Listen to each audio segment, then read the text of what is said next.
হুসাইন বলে, নানা আপনার আব্বা আব্দুল্লাহ কি কোন নবীর মেয়ের জামাই নাকি? বলেন, আমার আব্বার নাম হলো আলী কাররামাল্লাহু ওয়াজহা।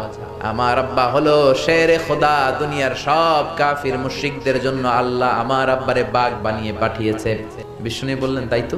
আবার হুসাইন প্রশ্ন করলেন, নানা বলেন তো আপনার আম্মার নাম কি? বিষ্ণু বললেন, আমার মায়ের নাম আমিনা। হুসাইন বলল, নানাজি জান্নাতে সর্বপ্রথম যেই মহিলাটা ঢুকবেন ওই মহিলাটা হলো আমার আম্মা জান ফাতিমা। বিশ্বনবী কোনো কথা বলেন না। হুসাইন আবার প্রশ্ন করলেন, নানা বলেন তো আপনার নানার নাম কি? বিশ্বনবী বললেন, আমার নানার নাম হলো ওয়াহাব ইবনে আব্দে মানাফ। হুসাইন বলে, নানা আপনার নানা ওয়াহাব রে কে চিনে? আর আমার নানারে চিনে না এমন কোন মানুষ পৃথিবীতে নাই। এই হলো আমার নানা। এবার বলেন কে দামি?